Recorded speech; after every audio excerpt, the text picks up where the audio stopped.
Bonjour. Notre thème s'intitule Aimer Dieu et ses parents.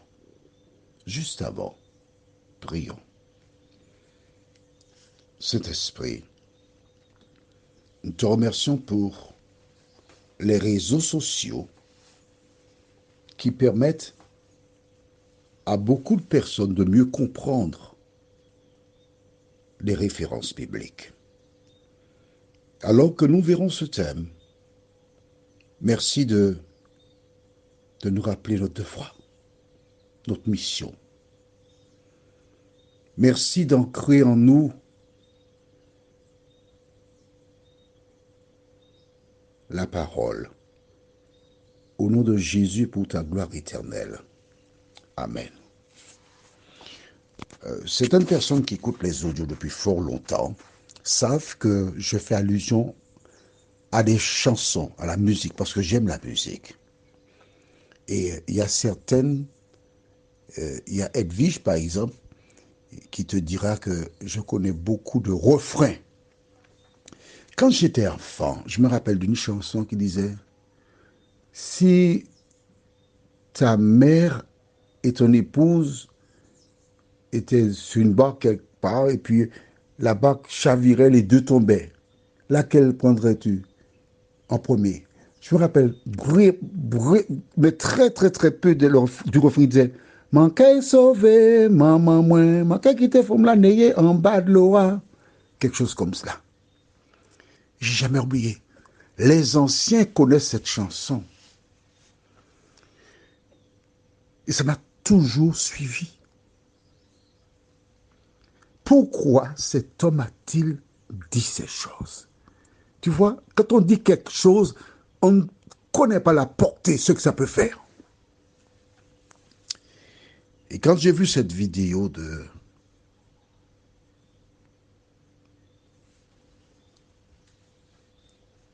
Cristiano Ronaldo, ça m'a touché. Parce que cela m'a renvoyé des images. Et je disais à une dame, il n'y a pas très longtemps, une dame qui est très souriante, son prénom c'est Eulalie. Et je lui dis de poser une question, dis-moi, quand tu donnes le sein à ton bébé, quand tu donnais, puisque je ne connais pas ses enfants, comment faisais-tu cela? Quand tu regardais dans les yeux, quelles sont les pensées qui te venaient à l'esprit? Et toi qui m'écoutes aujourd'hui, quand tu vois une femme allaiter son bébé, regarde son visage, son sourire, comment elle protège ce petit être sans défense qui ne peut rien faire. À travers ce regard, ses yeux, elle lui dit tout son amour et le petit qui le regarde en prenant le sein. Est-ce que tu visualises ce que je t'explique là maintenant? Qui se réveille la nuit pour l'allaiter. Avant, c'était les couches en tissu, on en a déjà parlé, mais même les couches, enlever les couches pour bébé, veiller sur lui permettre de marcher. Et puis aujourd'hui, tu as 24 ans, tu as rencontré Féfé et ta maman, tu ne t'occupes pas d'elle.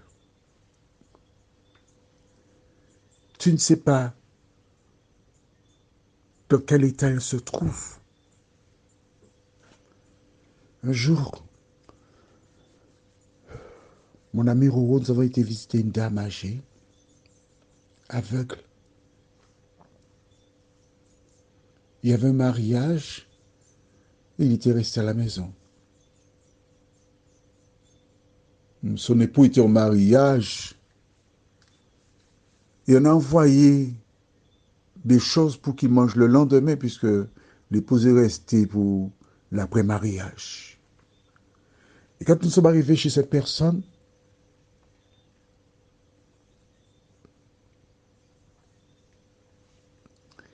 elle mangeait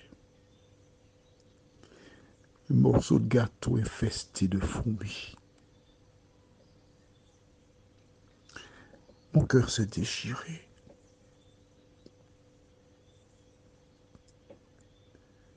je la revois encore. Et les larmes me montent aux yeux. Cette même dame qui jadis, à travers son regard, regardait son bébé, lui donnait tout l'amour, était là comme un vieux balai qui ne sert plus à rien. La question que je te pose, comment traites-tu tes parents, tes grands-parents? Lisons dans la Bible au livre de Luc chapitre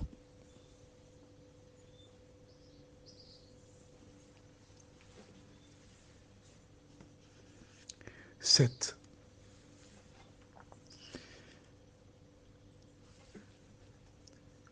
Les versets 11 à 15. Tu m'excuseras, mais je suis en train de penser à toutes ces personnes âgées qui sont seules, abandonnées.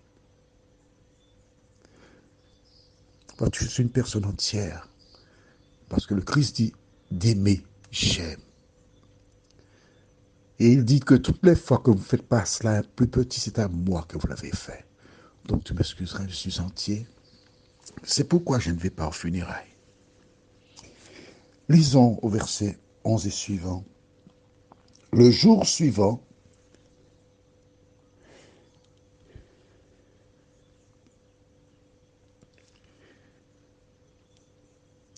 Jésus alla dans une ville appelée Naïm.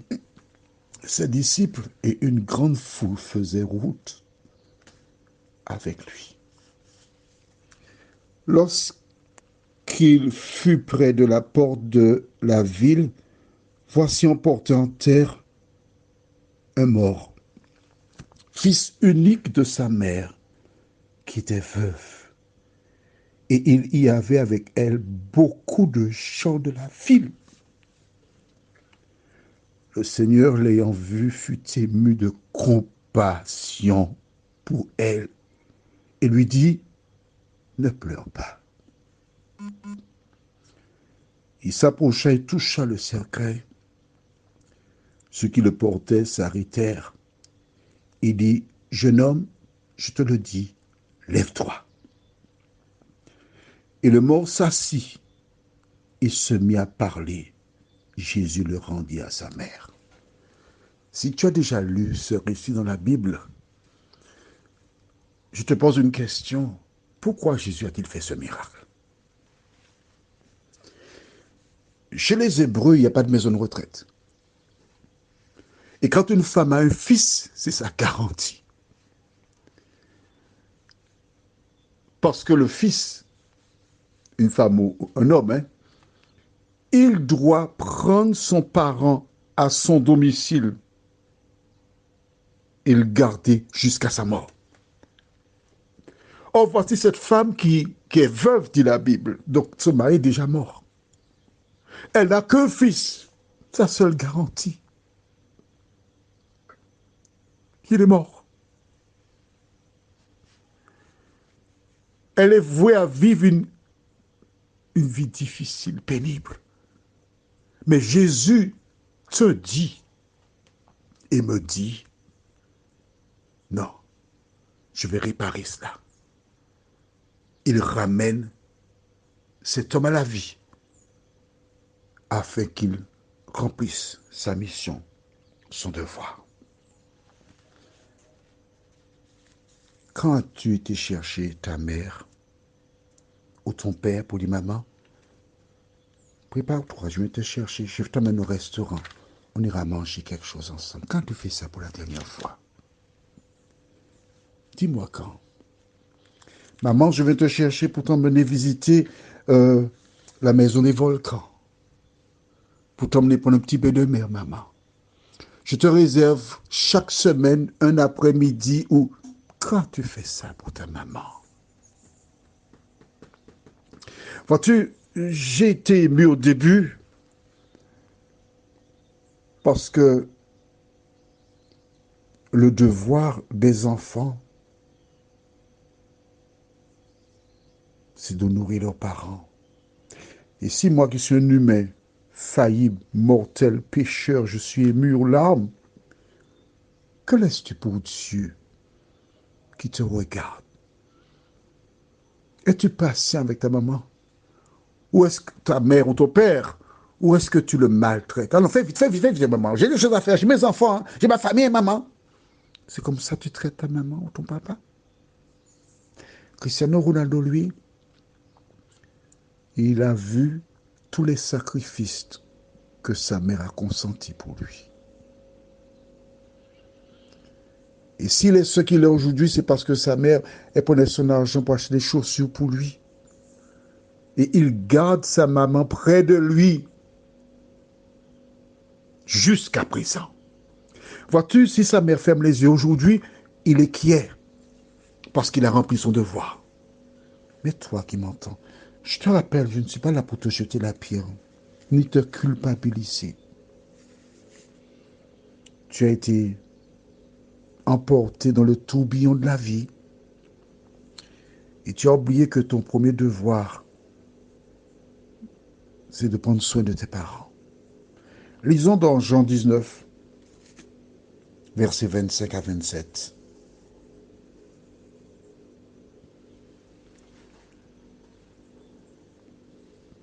Près de la croix de Jésus se trouvait sa mère et la sœur de sa mère, Marie, femme de Clopas et Marie de Magdala. Jésus, voyant sa mère et auprès d'elle le disciple qu'il aimait. Alors le disciple, c'est Jean, dit à sa mère, femme, voilà ton fils. Puis il dit au disciple, voilà ta mère. Et dès ce moment, le disciple l'a pris chez lui. Jésus est en train de partir.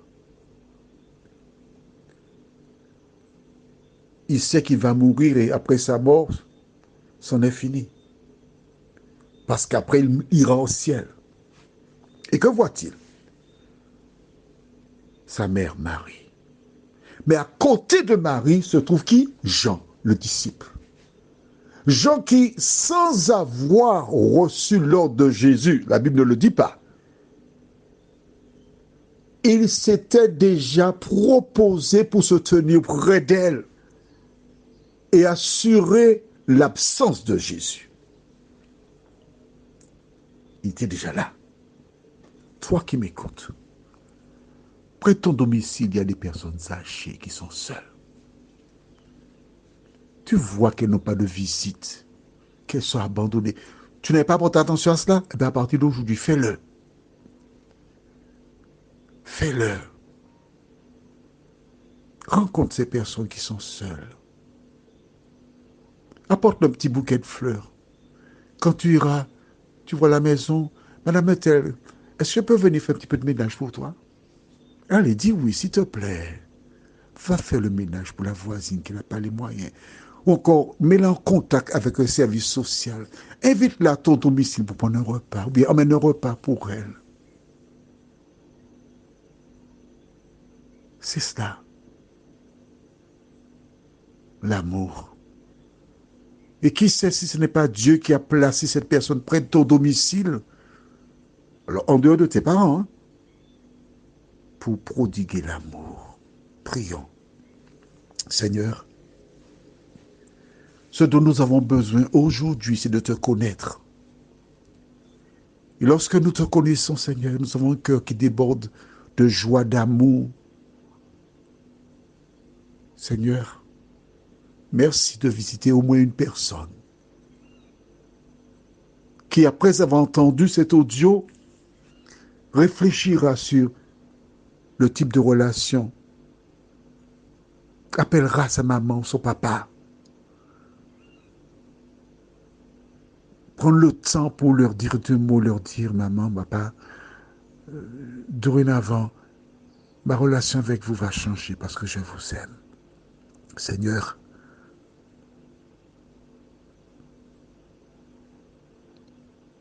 merci de nous garder dans ta paix. Au nom de Jésus. Amen. Je te souhaite une bonne journée.